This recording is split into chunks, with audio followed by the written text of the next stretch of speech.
मैं बच्चों को और अभिभावकों को एक बात जरूर कहना चाहता हूं।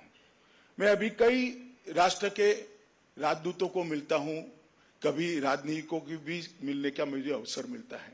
मैं कई देशों के लोगों को पूछता हूं कि आपकी भाषा कौन सी, तो कहते हैं अंग्रेजी। मेरे को वो तो इंग्लैंड की है भाई, आपकी कौन सी है? तो धीरे से वो अपना सर झुकाते हैं। हम भारतीयों ने तय कर लेना चाहिए, इस देश में जितनी भी बोलियां और भाषा है, एक को भी मरने नहीं देंगे। मैं किसी भी भाषा को सीखने का विरोधी नहीं हुआ। फ्रेंच सीखिए, रशियन सीखिए, जर्मन सीखिए, इंग्लिश सीखिए, कोई तकलीफ नहीं है, मगर अपनी भाषा को मत छोड़िए। इस बात को मैं बच्चों को जरूर कहना चाहता हूं। और हमारे देश में दुर्भाग्यपूर्ण तरीके से अंग्रेजी की जानकारी को बुद्धि की क्षमता के साथ जोड़ दिया गया है। बच्चों, भाषा ये अभिव्यक्ति है, भाषा क्षमता का परिचायक नहीं है। क्षमता आपकी अपनी है, इसकी अभिव्यक्ति कोई भाषा करता है। और भाषा की लघुता ग्रंथि के आप बाहर आ जाइए, कोई इंफीरियरिटी कॉम्प्लेक्स मत पालिए। आपके अंदर क्षमता है तो दुनिया को आपको सुनना ही पड़ेगा, चाहे आप अपनी भाषा में बोले या किसी भी भाषा में बोले। अगर क्षमता नहीं है तो नहीं सुनना पड़ेगा। और क्षमता को बढ़ाना है तो आपकी सोचने की प्रक्रिया, आपकी चिंतन की प्रक्रिया, आपकी निर्णय पर, कंक्लूजन पर पहुंचने की प्रक्रिया, आपकी विश्लेषण और एनालिसिस की प्रक्रिया, ये आपके मन में, आपकी अपनी भाषा में है।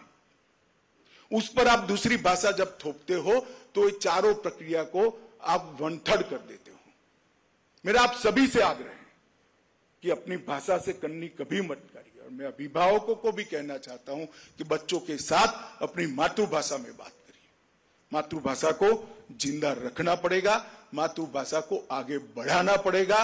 और भाषा के कारण इंफीरियरिटी कॉम्प्लेक्स का जो बात है, जो एक माहौल खड़ा हुआ है, इसको तोड़ने की जिम्मेदारी मेरे सामने बैठे हुए युवाओं की है। अगर हम मान लेते हैं कि जिनको अंग्रेजी अच्छी आती है, ऐसे लोग ही देश के विकास में योगदान कर सकते हैं, तो हम देश की आबादी के 5% लोगों को ही देश के विकास से जोड़ते हैं।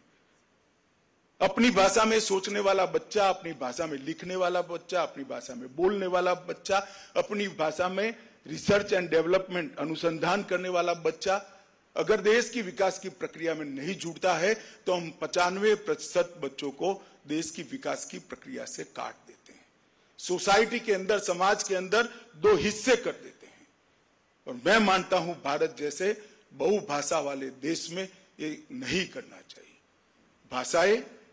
भाषा से हम हमारी संस्कृति को जानते हैं, हमारे साहित्य को जानते हैं, हमारे इतिहास को जानते हैं और हमारी सोचने की प्रक्रिया को ज्यादा प्रबल और प्रखर बनाते हैं। इसलिए मैं साधुवाद देना चाहता हूं सोसाइटी के कर्ता धर्ता जगदीप भाई से लेकर आगे से लेकर जो चल रहा है उसको, कि बच्चों को अपनी भाषा में और 7 भाषाओं को यहाँ पढ़ाया जाता है। इसके लिए मैं आप सभी को बहुत बहुत बधाई देना चाहता हूं। हमारी नई राष्ट्रीय शिक्षा नीति जो आई है, इसके अंदर ढेर सारे लिंब है। उसमें सबसे महत्वपूर्ण आयाम है कि बच्चों की प्राथमिक शिक्षा अपनी भाषा में होनी चाहिए। टेक्निकल एजुकेशन और मेडिकल एजुकेशन भी स्थानीय भाषा में उपलब्ध होना चाहिए और अनुसंधान भी, रिसर्च एंड डेवलपमेंट भी स्थानीय भाषा में होना चाहिए। मित्रों, हमने भारत को गांधी और सरदार की कल्पना का भारत बनाना है, हमारे मनुष्यों की कल्पना का भारत बनाना है, आत्मविश्वास से भरपूर भारत बनाना है, आत्मविश्वास के साथ किसी से संघर्ष करे बगैर दुनिया की स्पर्धा में सबसे आगे निकले, इस प्रकार का भारत बनाना है। और वो भारत तभी बन सकता है जब हम भाषा की लघुता ग्रंथि को छोड़